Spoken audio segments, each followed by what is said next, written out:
This is the NBC Theater.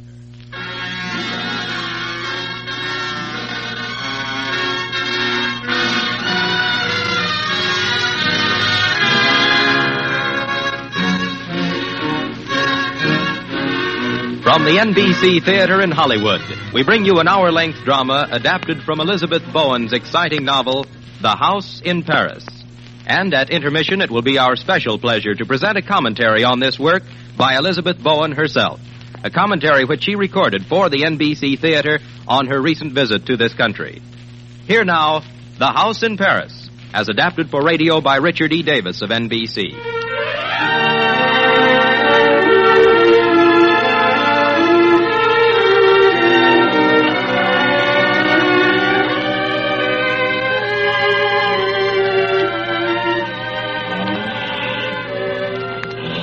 In a taxi skidding away from the Gare du Nord on a greasy February morning before the shutters were down, Mme Fisher sat straight and thin in an olive green coat and skirt that looked black in the light of a Paris morning shed by a watery sky of wet light.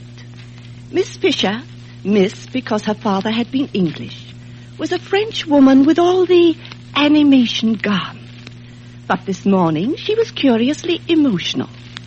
The small, prim English girl who sat beside her in the plunging cab thought that Miss Fisher's manner had been very emotional from their first meeting in the railway station, when Miss Fisher had identified herself as the lady with whom Henrietta, for that was the English girl's name, would spend the day between trains.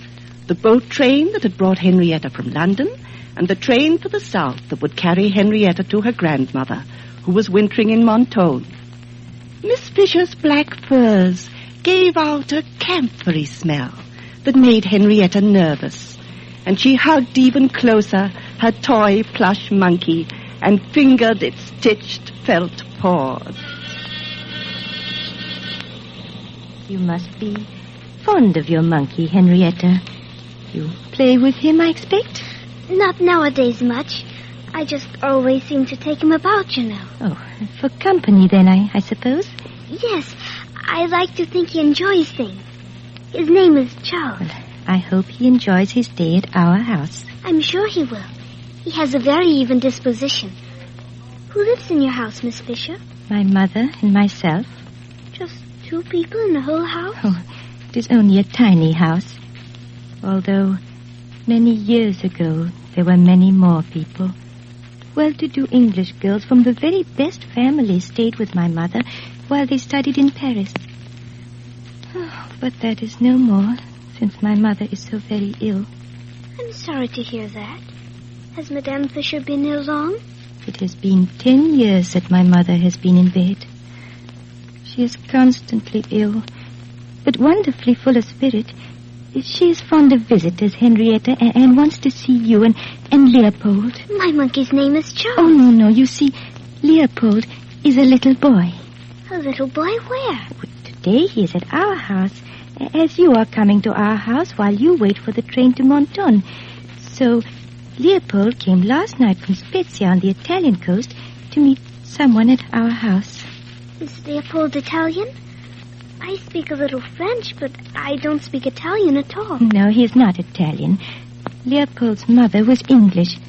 His father, French-Jewish. I've been wanting somehow to ask you, Henrietta, to be a little considerate of Leopold when you meet him. You may find him agitated and shy. Has his journey upset him? Oh, no. It isn't that. You see, it is Leopold's mother he's going to meet, and he's never met her before. That is, since he can remember. That is rather unusual. Has he met his father at all? His father is dead, alas.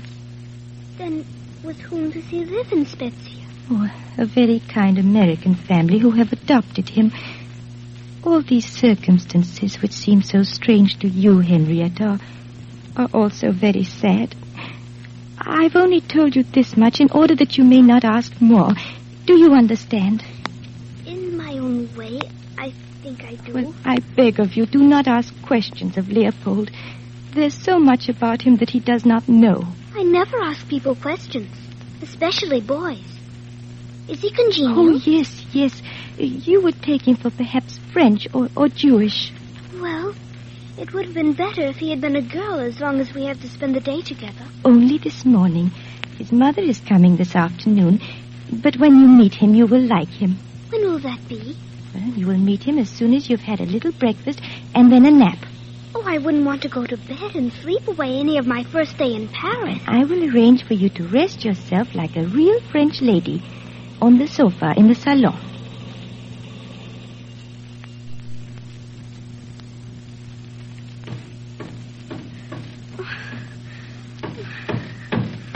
Oh! Whatever can that be? It's only old Mme Fisher upstairs pounding with her cane. Oh, Leopold. How did you know my name? Miss Fisher said we would meet after my nap. What are you doing in here? Nothing. Then why have you come? Because Miss Fisher told me not to. Oh, is this your monkey? Yes, his name is Charles. I've had him ever since I was born. Oh? Don't twist his ear like that. You'll hurt him. That's Miss Fisher's mother again. She's deathly ill. You don't think she'll die while we're here, do you? That would be terrible. I suppose it would. But I don't know Mme Fisher, so I don't care. We've never even met. And anyway, my mother is coming, so she and I will be out. What will you and your mother do? Oh, most likely have tea somewhere. What did Miss Fisher say to you about my mother and me, Henrietta? Oh, she just said that your mother lived somewhere else. Somewhere else? From where? From you. Oh, and I suppose you thought that was funny? Yes, I did.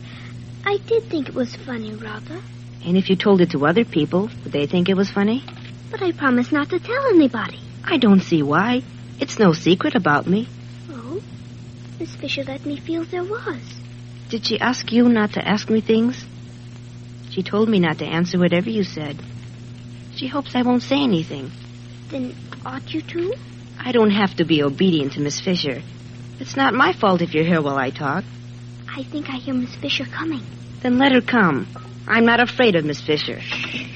Oh, you two have made friends, I see. Yes, thank you. We've been chatting. Oh, that is very nice. You are company for each other. That will help pass the day. I shan't be here long. My mother is coming for me. Of course, Leopold. Oh, that is my mother, Henrietta. She cannot leave her bed. If you are rested now, we can go up and have our little visit. Doesn't she want to see Leopold, too? Oh, yes, but later. For now, we will leave Leopold here to rest so he will be fresh when his mother comes. Of course. I'll stay right here and rest, Miss Fisher. That's a good boy. Come along, Henrietta. Very well. We won't be long, Leopold. Good riddance. Now, I'll just take a look and see what Miss Fisher left behind in her handbag. Sometimes people leave letters. Oh, of all the mirrors and silly junk. Oh, here we are. A letter in my mother's handwriting, or the envelope anyway. Oh, it's empty. They're always empty. Oh, but here's another envelope from Spezia, and it isn't empty. Oh, I bet they never meant for me to read this. It's from my Aunt Marion to Miss Fisher. Dear Miss Fisher, Leopold's train will leave Italy on Tuesday and arrive in Paris. If you will be so kind as to meet him. The idea of Leopold's meeting with his mother fills us with dread. He is highly excitable, and mental tension always affects his stomach. We know of your tender feeling for Leopold, which your tie in the past with his unfortunate father will always renew. And to you, we can say that we feel that the distressing circumstances of his birth, Leopold's heredity, instability on the father's side, lack of control on the mother's, may make conduct difficult for him. We have no idea, of course, what his mother will tell him concerning his origin. He has not yet had direct sex instruction, and almost any fact she might mention seems to us still unsuitable. We have explained to Leopold that his father is dead and his mother married in England. For the second time, we allowed him to understand. Why he is not with his mother, he has happily not asked. He appears to suspect nothing and exhibits no sign of brooding. We attempt to keep his childhood sunny and beautiful, and do entreat that our work may not be undone. Sincerely, Marion Grant. Those awful Americans. Why doesn't my mother hurry and get here? If I could only see the letter she wrote to Miss Fisher, the one that filled an empty envelope. My mother knows how to write about me. It would be a wonderful letter, too. It would go, "My dear Miss Fisher, it is kind of you to have Leopold at your house for me to meet. I shall be coming at 2:30 on Thursday, so please have lunch over and be out of the way. Leopold and I shall go out, and you can come back as much as you want. We shall be very busy arranging things, as I'm taking Leopold home to England with me. He cannot go back to Spezia, as I mean to keep him. The other people there must get hold of some other child. I never did mean him to go back, but did not say so for fear of the fuss they would make. So they can put that on their pipes and smoke it. I have come to the conclusion I cannot do without Leopold, because he is the only person I want. We have a great deal to say to each other, and I would... Leopold, what are you doing? Close that door. Don't shout. Did Miss Fisher send you to spy on me? No, she's much too busy with her mother. Madame Fisher is all upset. Naturally. She is ill. I told you that. Yes, but the reason why I had to leave the room was because when Madame Fisher began to talk about you, she got more ill. What did she say about me? Madame Fisher said that your father, whose name was Max, broke Miss Fisher's heart. Did she say anything about my mother? She said she was very beautiful. And she lived here once in this very house when she was a student in Paris. And your father must have been here, too, because Madame Fisher said you had his step. And Miss Fisher was engaged to marry your father. That was all in the past. It doesn't matter now because my father's dead. My mother's coming for me at 2:30, and that's almost now. Someone's at the door. I wonder who. I hear Miss Fisher coming down the stairs to answer it. It might be my mother. I knew you'd say that. Whatever it is, Miss Fisher's closed the door. And she's coming down the hall. This way. I knew it would be for us. Hello, Miss Fisher. What's the matter? Henrietta, darling, there's just been a telegram, an unfortunate message. Would you run away a minute, dear? Why should she? Is the message about me?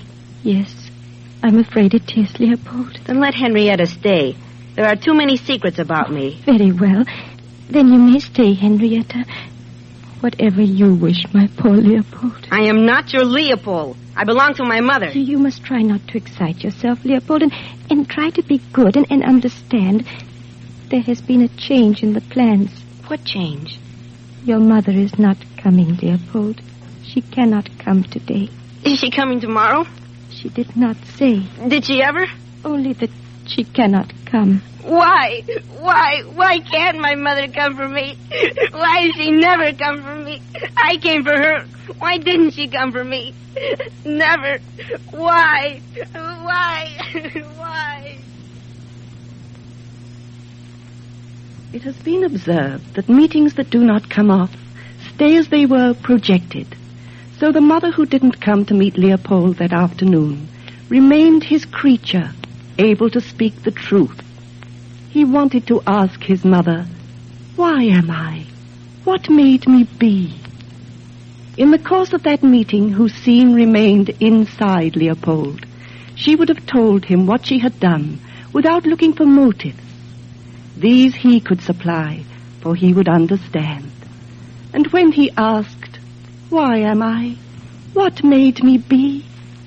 this, in effect, is what she would have to say. There is no telling when you really began, Leopold. Perhaps it was the day I was born, or the day that Max first knew there was a me. One can't always say just exactly when anything begins, for fate is not an eagle. It creeps up on you like a rat. You might have begun that day in Ireland when I sat having tea with Aunt Violet at Cork and watching the ships steam up the tidal river from the Irish Sea. Aunt Violet is dead now. She was dying then, and she knew that the end was not far away. Her life was ending 10 years ago, and mine was just beginning. I was 23 and engaged to marry Ray Forestier. He was a cousin's cousin, and our family approved. But the morning after our engagement appeared in the London Times, Ray was ordered off to the East on a government mission, and so the marriage was postponed. and I went off to Ireland to stay until Ray came back for me. There I found Aunt Violet, quietly making ready to leave the life that I was about to enter. I remember you as a child, Karen. You used to have so much character. I always felt you would have an interesting life. You do, I suppose, don't you? I suppose so, Aunt Violet. I admire the way you always seem to know what you want to do next. Well, I know what I want at the moment, but we're not always after that. I never had any character. I never did much of anything until other people suggested things. And when I did know what I wanted to do, it was too late. One sometimes wishes one had done more. But being you is enough for anybody. Perhaps, but I think I should have been more selfish. I did so many things because people liked me to do them without my being sure why. It's so important to be sure. It's funny that you should mention that. It's what Ray said in his letter this morning. He wanted to be sure that I was sure about us. Are you, Karen? I thought I was until he asked me. It would be easier if Ray could be content with just me. But he always keeps wanting to know my feelings. He wants to know why and reasons. I do want to marry Ray, but I don't like to do anything that reasons have been found for. I like to do things I must do. Couldn't love be a reason? If you look close enough, there may be a reason for love. I think you're suffering from a long engagement, Karen. Perhaps.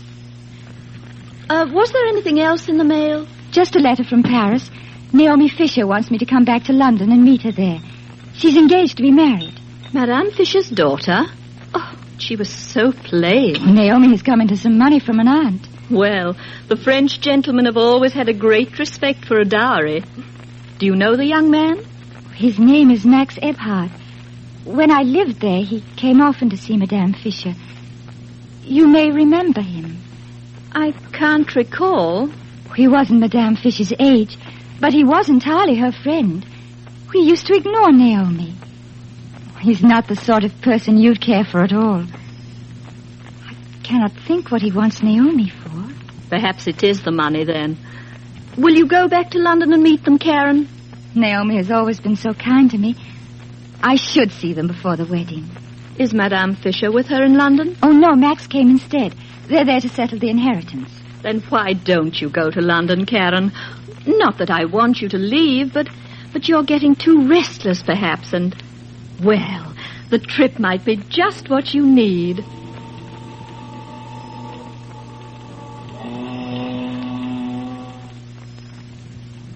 Dear Leopold, I guess maybe that was the beginning. When I got to London, I waited for Naomi in our drawing room and tried to imagine Naomi married to Max. Dear Naomi, who loved me with that touch of devotion that can be on one side only, a thing you cannot return. And as I sat there, I practiced a smile of congratulations and worked myself to a point so that when she came in, I was able to say, "Oh, my dear Naomi, how good it is to see you again. Congratulations." Thank you, Karen. But you are engaged yourself, are you not?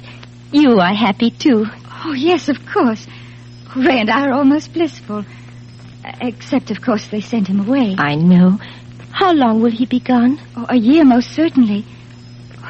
Oh, but let's talk about you and Max. How is he? Oh, he is fine. You will like him now, Karen. I always liked him. But you were afraid of him. I remember how just the thought of his coming to visit my mother's salon used to make you almost speechless. You were so shy of him. Yes.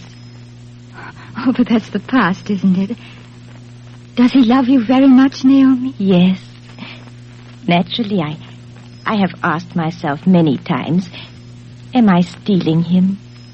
I am in no way his type. I am not a femme du monde. You know how it is. Nobody looks at me.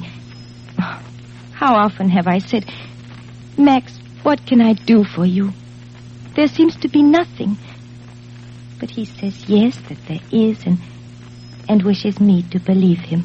Mme Fisher's very pleased, I expect. No. My mother opposed the match. But he and she are such friends. That alters nothing. She is not pleased with us. Does she interfere? Not any more now. She simply smiles and says nothing. She washes her hands of me. Well, where shall you live?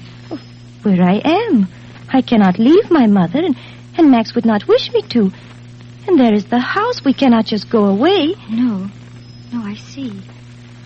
So you'll all go on just the same, even though things are so different. We can only try. Good heavens, 4 o'clock. We are to meet Max for tea in Twickenham. Whatever is Max doing in Twickenham? The home of my aunt who left the money is there.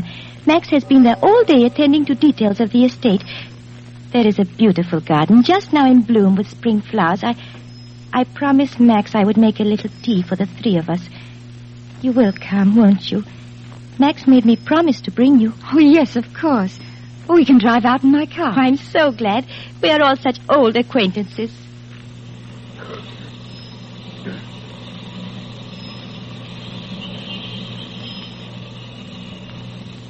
On the drive out to Twickenham, Leopold, I thought of other afternoons when Max had come to visit Mme Fisher in the house in Paris. Max was the first man I had ever noticed. And when Naomi brought us together, I saw that he was as handsome as ever with his dark curly hair, soft dark skin, and his long childlike lashes that made his face appear flinching and sensitive. Mostly it was passive. Intellect, feeling, and force were written all over him. When I saw him in the garden, I wondered why Mme Fisher did not want him for a son-in-law. He greeted me cordially, and when Naomi went into the house to boil water for the tea, Max and I sat on the grass, not talking at first. Then he put his hand on mine. I suppose we should say something. Do we want to? Not really, but perhaps it would put us more at ease. Well, do you live indoors much? Yes, I'm too busy. And games I never play, which is terrible in France. You mean I shall get fat? Oh, no. I should think you were born thin. Oh, I did play tennis. Well? Oh, fairly well, but in Paris it was too expensive. And when I was a boy, I played in the south of France. Do you know people there? My mother's relatives lived there. Are they Provençal? Oh, no. My uncle retired there to raise carnations. Karen, why do we talk like this? Oh, we can't just sit and look at each other. What do you and Mme Fisher talk about? Oh, we don't talk anymore. She finds me bad company after all these years. Why, Max? Oh, I don't know. I'm not sure, anyway. How long have you known Mme Fisher? I never knew. Oh, since I was 20. I was given a letter to her when I first came to Paris. That was 12 years ago. Until this year, I have not tried to separate what she made me from what I am. From the very first, she acted on me like acid on a plate. Corrosive? Yes. No. What her wit ate out is certainly gone, but more happened than that. As she saw me, so I became. Oh, her sex is all in her head, but she is not a woman for nothing. No. In my youth, she made me shoot up like a plant in enclosed air. She was completely agreeable. Our ages were complementary. Our brains became like senses, touching and drawing back. Well, then you acted on her, too. To an extent only. Mme Fisher was all ready for me when I was not ready for her. She had waited years for what I had not had time to miss. We met in her house, in all senses. Women I knew whereas she made me see them. Any loves I enjoyed stayed inside her scope. She knew of them all. She mocked and she played upon my sensuality.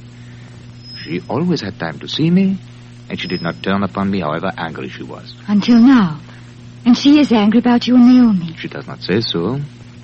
I think Mme Fisher is in love with you, Max. I cannot think about her in that way.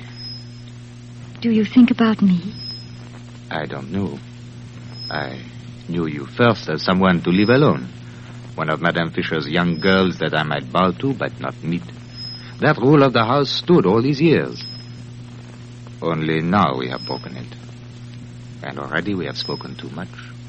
But you did not forget me. Even though there was nothing to remember, really. No. You have always been in my mind, Karen. Perhaps we didn't meet to talk. That is possible. If there had been something to say, We would have written to each other. There would have been letters. Oh, but there's nothing to say about wanting to be alone together. Ah, Karen. What would become of us? Is there anything worse than being apart always? Yes. Oh, yes. We should never tolerate each other if we were not in love. You would find my life mean, Karen. A good deal of what you are, I should not dare to touch. No, I am calculating and I like to see my way to my pleasures. To love you would be a leap in the dark, and you are not made to leap in the dark either. Why not? To leap is not only to leap, it is to hit the ground somewhere. Oh, you have a romantic idea, Karen.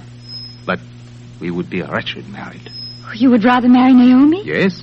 But why? Why are you marrying Ray Forestier? Oh, I may not after all. We're worlds apart. He won't be back for a year. Oh, I have all that time to make up my mind. But you and Naomi will marry in July. This is May. I am at home with Naomi. She reposes me, and I need her. I'm not ashamed with her. There is nothing to be explained. And also, I love her. I could not hurt her life. She would be my wife. And you and I expect so much the whole time. How do you know that? How does one know anything? I have thought about you for 5 years. Are you telling me that I won't do? No, there is more to it than that. I cannot live in a love affair.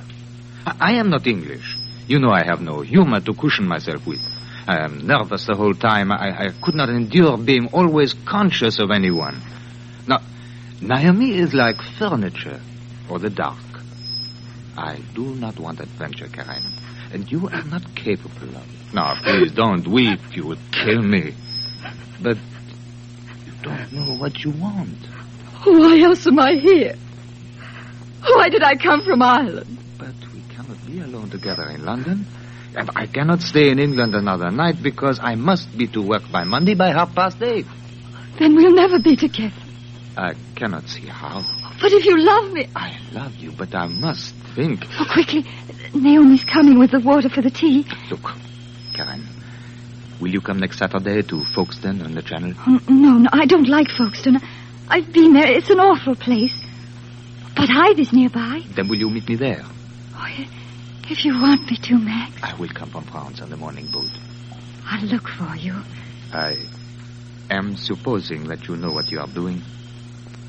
It will be too late when you ask yourself, what have I done?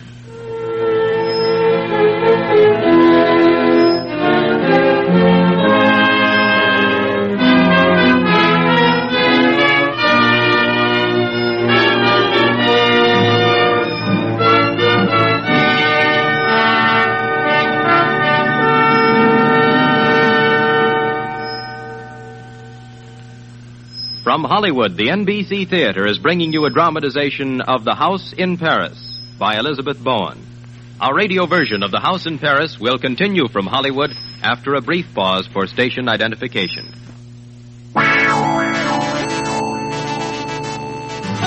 I go swimming every Monday and Wednesday and Friday. I feel so very good. Pick your favorite activity and your 3 favorite days and put them together. I play racquetball on Tuesday and Thursday and Friday, just like I know I should. Participation says get active 3 days a week and you'll feel wonderful and build a stronger heart. I go hiking every Thursday and Saturday and Wednesday. Just do it, even on Sunday.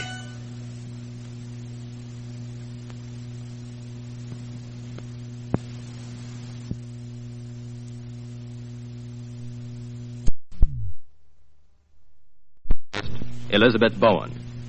The House in Paris is, for me, its author, to an extent, a mysterious book. In it, I can trace no part of my own experience. It seems to be almost perfectly clear of the me. For this reason, I rate it, in certain ways, more highly than other novels I have written. The central image of 2 children, strangers to one another, shut up for a day in a house in the heart of an unknown city, imposed itself on me like something out of a dream. Who were these children? How had it happened that they arrived here? What was to be the signal for their release? In answering those queries, I found my story. When I was last in New York in 1933, I was brooding over the theme of the house in Paris, which I began to write immediately on my return to England. So, paradoxically, the house in Paris would always seem to me to be New York's child. The book was the fruit of the stimulus, the release, the excitement I had received here. Perhaps a newcomer to a city, hitherto a legend city, always feels childish. The little girl in my story, Henrietta, reacts with bewilderment to the impact of Paris. Could I have entered into her feelings if I had not just returned from another city, equally new and significant to me? Children, as I believe Henry James said, are the ideal representatives of feeling, because in them feeling is still unmixed and pure. The child protagonists of the house in Paris are, to me, major characters in a sense that no adult could ever be. The technique problems that I encountered in the writing of the house in Paris were numerous. Insofar as I steered through them, I did so under the influence of the theme itself. This book seemed set upon being written. Thank you, Miss Bowen.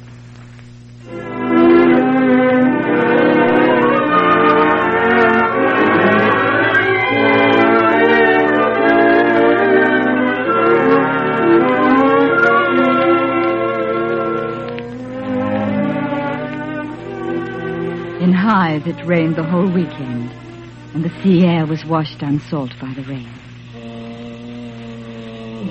On awakening in the middle of the night, there was only the smell of tamarisks and wet grass. I thought how frightening luminous watches are. The eye of time never stops watching. I asked myself, what have I done? I began to think of you, Leopold. And having done as I knew I must, I thought of all the things to dread. The idea of you, Leopold, began to be present with me.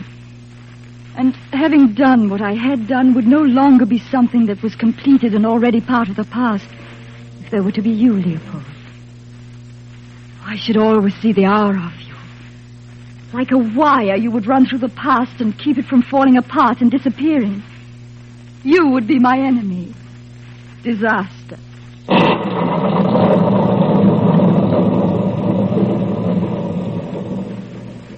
Karen, you shouldn't sit by the window where there are storms. Oh, I thought you were asleep, Max. No, I've been thinking about Naomi. I have to tell her about us. But I don't see why. Because I must. How unfair to Naomi. Well, she belongs to your future. This finishes the past, Max. It doesn't touch the future. What's happened doesn't belong to now. It belongs to that year in Paris. Ah, but it could not have happened then. How much I wanted you just to even look at me then. But if I hadn't felt that this now was something that should have happened long ago, and that belonged to when it should have been, if I had not known that you loved Naomi and felt that she was the real now, I should never have come, Max. You should have told me this before, Karen. But I thought you knew. There was no question in my mind. How could you love anybody but Naomi? I was mad to think I could marry for love. For her love only. I see now that I cannot accept. What made you think you could then? Oh, how little you understand me, Karen. You do not know what it is to be suspect and know why. What it is to have no wall to put your back against. A fatigue I had not admitted, even to myself, made Naomi my pillow.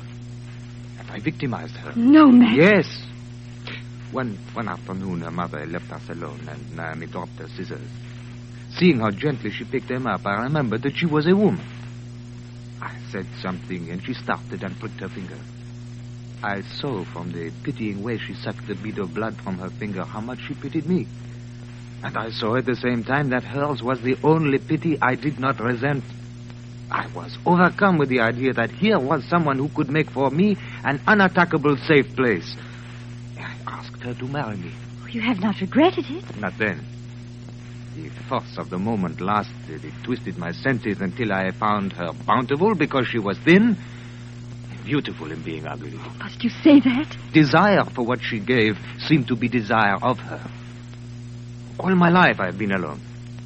In France, to have no family can be more humbling than poverty. The ambition for some other, more advantageous marriage, which Mme Fisher credited me, fell away.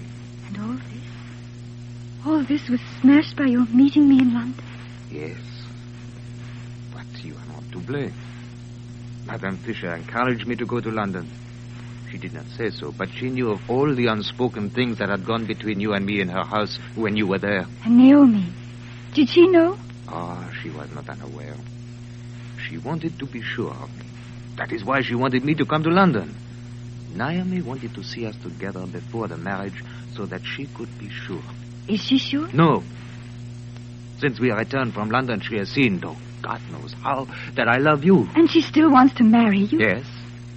She desires to be desired. But her love of me is love of her own pain, and I will not live with a woman who lives with her own pain. Do you love me, Max? Yes.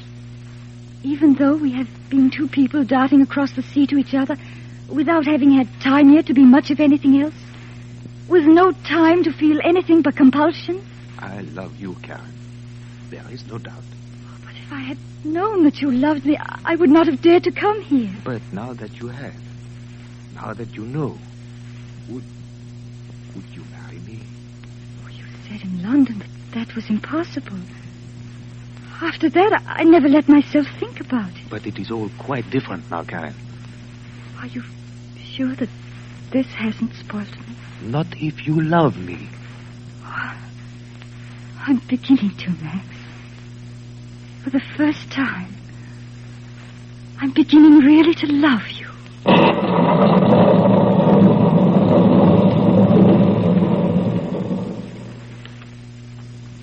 It was 2 weeks later, Leopold, that Naomi's wire from Paris came to me in London. When it was brought, I thought it might be from Max, who had returned to Paris. It was not, but it was about him. Max was dead. At the end of her message, Naomi added that she would come to London as soon as possible, but that her arrival might be delayed by several days because of the inquest and the police investigations. And so, until she arrived on a Friday afternoon, I had to wait for Naomi to tell me what had happened. Karen, you have understood why I could not come before. Of course. I had even thought I might have gone over to you. No, I think that was better not. It was better here.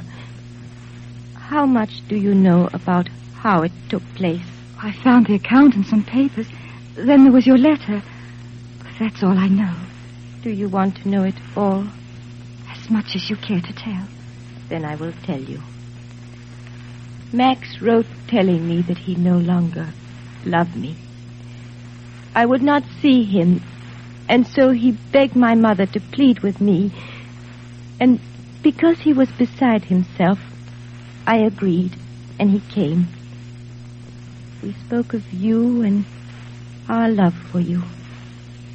He told me his difficulties had been preying on his mind, and he spoke of a dread of being fatal to you.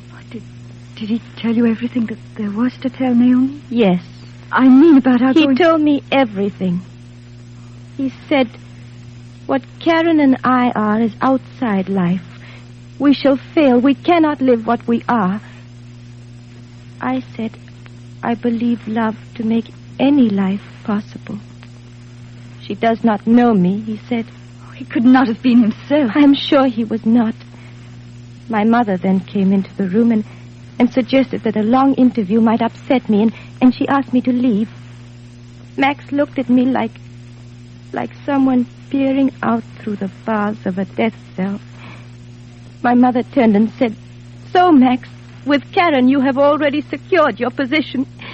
And he shouted at me, "Go, Naomi." And then you left them alone? Yes, in the salon. Well, how long did they talk? I don't know. I was trembling. I could hear her voice shouting at him. And then I heard him go out. But the step was not like his own. I felt something was wrong. The whole house had gone strangely quiet. I rushed down the stairs. In the salon, my mother spoke to me. "Go after him," she said. "You fool, he's dying."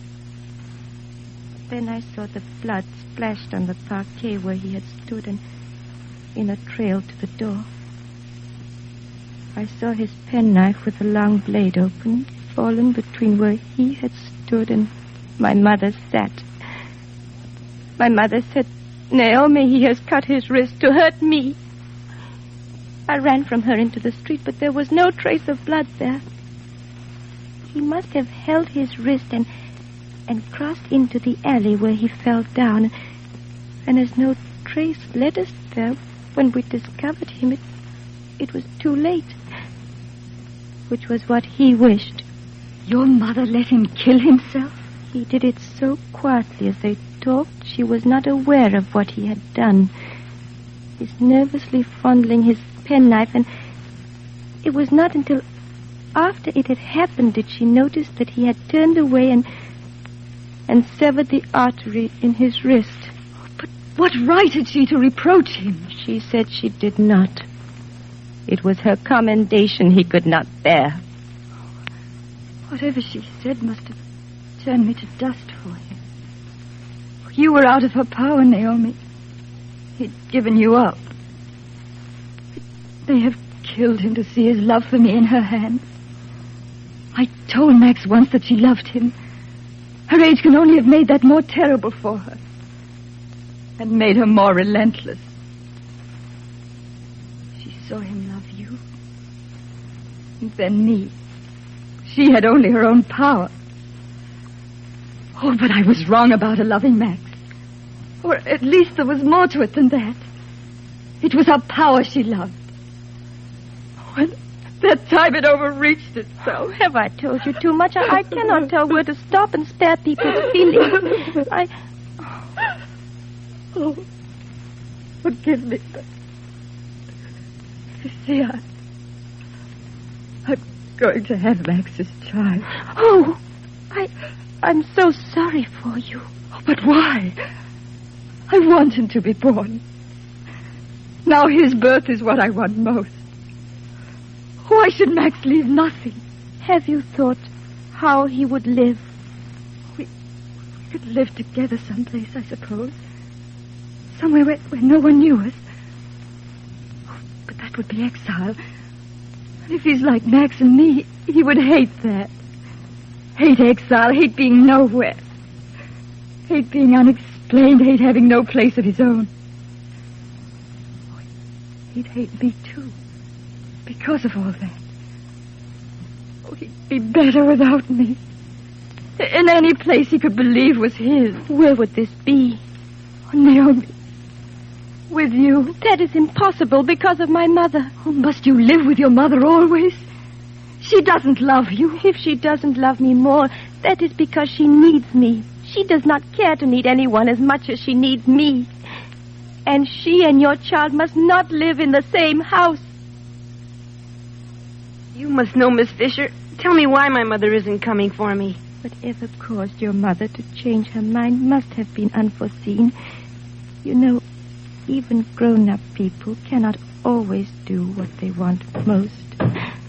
Oh, children, that is my mother calling from upstairs. Now that your mother isn't coming, Leopold, you might as well go up and see my mother now. She has been asking to see you. I don't care particularly about seeing anybody now. Least of all your mother. Come here, my darling, and let us neaten you up a little first. My mother has never seen you before, you know, Leopold. Well, Naomi. So this is Leopold. He has come all the way from Italy. I know that. How do you do, Leopold? How do you do, Madame? Are you feeling better today? No. Do feel better, Mother? You must please let me decide, Naomi. I regret that you do not feel better, Madame. At my age, one must expect to die soon. But Naomi takes such good care of her old mother that I am not allowed to die. Oh, there's somebody at the door. Why don't you see who it is, Naomi? If you think that's my mother, Madame Fisher, she's not coming for me today. Oh, indeed. Why don't you go anyway, Naomi? I think it would be better if I stayed here. I think it would be better if you went. The maid can answer. I insist. I would like to talk to Leopold alone. But I thought we agreed that would be unwise. I have changed my mind. You understand, Naomi? Very well, but I will be back in a few minutes. Behave yourself, Leopold. Yes, Miss Fisher. Well, Leopold, we meet. Come over here by the bed, where we can see each other better.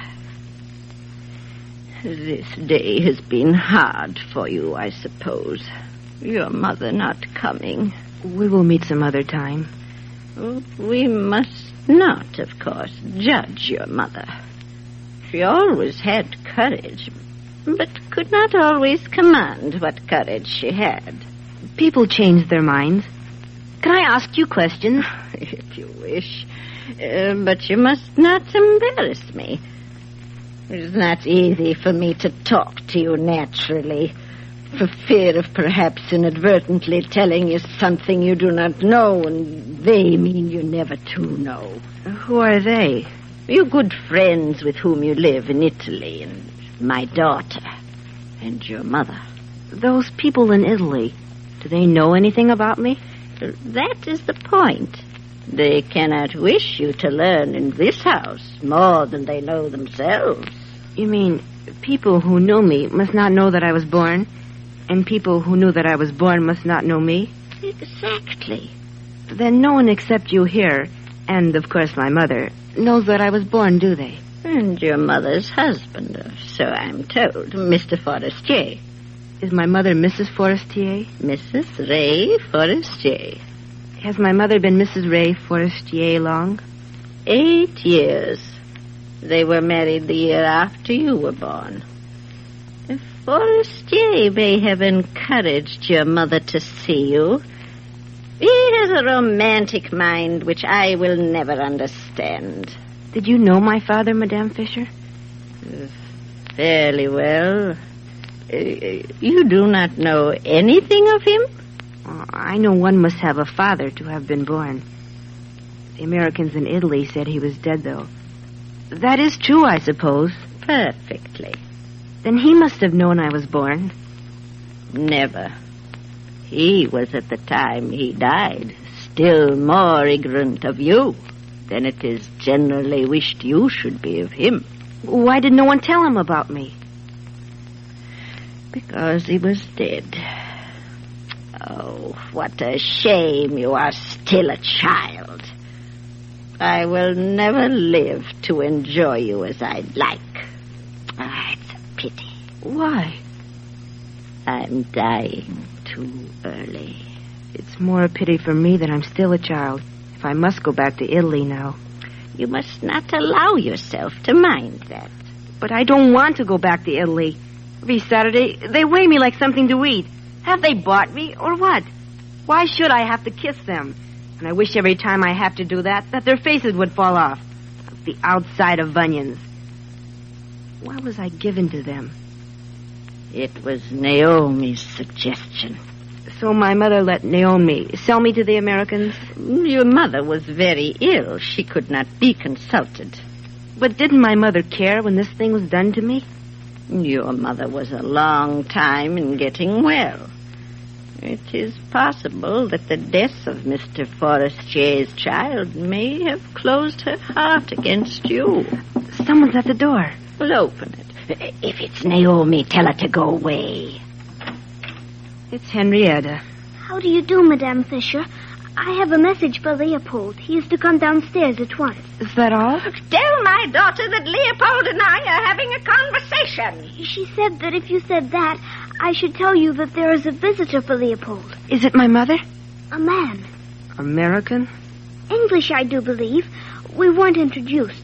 Miss Fisher kept the salon door closed until she looked out and asked me to come here and get you. I was sitting on the stairs. Where is the man now? In the salon, talking with Miss Fisher.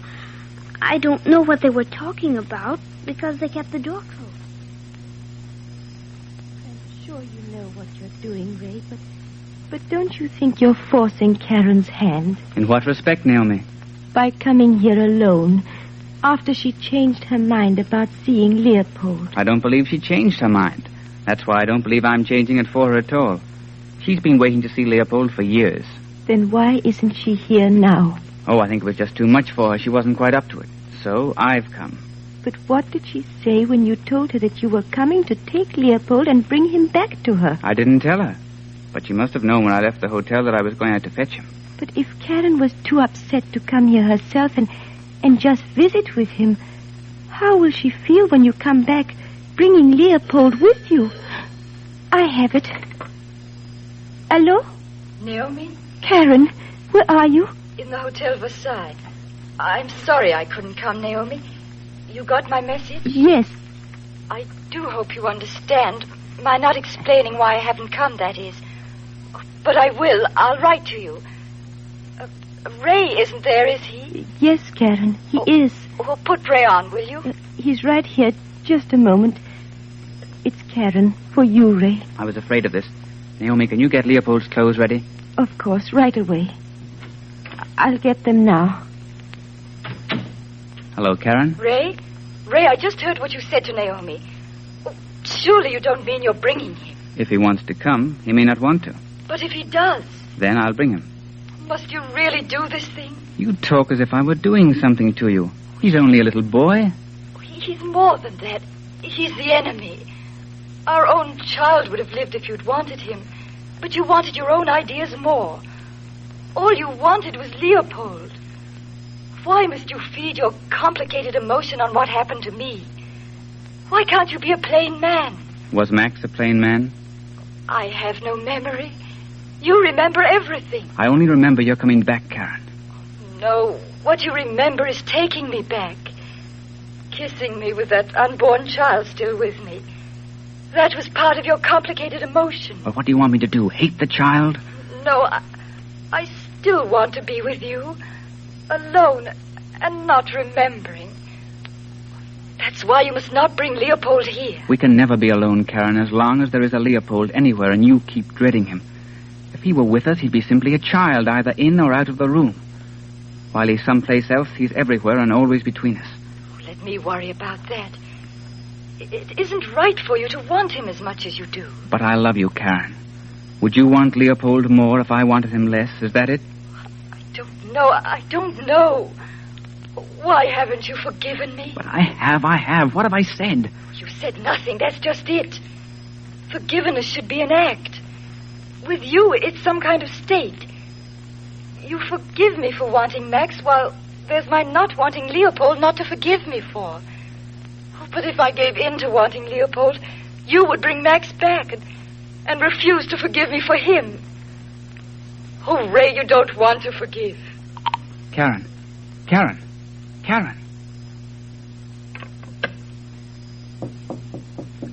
Come in. Hello, Naomi. Ray, do you want to see Leopold still? Oh, yes. You better send a telegram to Spezia this afternoon telling them something. Oh, what shall I say? Oh, something like, Leopold wishes remain Paris a few days longer. Full explanation follows. We, or I, will follow that with the letter. Give me a pencil. I'll scribble some sort of a wire for you. Leopold is waiting outside. He's very anxious to see you. Well, I'm sure he can wait a moment or two longer, as long as he isn't into mischief. Oh, no. He and Henrietta sitting out on the stairs, talking. Heavens, this is exciting, Leopold. Not to me. I knew my mother would send somebody for me. My mother wants me very much. I'm sure she must. She probably couldn't come because she had a cold or something. She's probably out buying presents for me. A bicycle, I hope. They wouldn't let me have a bicycle in Spezia. Don't you miss those people in Italy? Why should I? I didn't belong to them. Miss Fisher gave me away to them like I was a dog or something. But No one's really told you yet that you aren't going back to Italy. I won't. Just you wait and see. He wouldn't have come here not to take me back. But what if you don't like the man? Mr. Forestier is married to my mother, isn't he? Yes, and that's what made me ask. If he's married to your mother, that would make him your stepfather. I suppose it would. But lots of people have stepfathers. I'm sure I'll like him. Well, I hope you will like him. But I always think of David Copperfield and that dreadful Mr. Murdstone. I've got... You have been listening to The House in Paris, an NBC theater production of the novel by Elizabeth Bowen.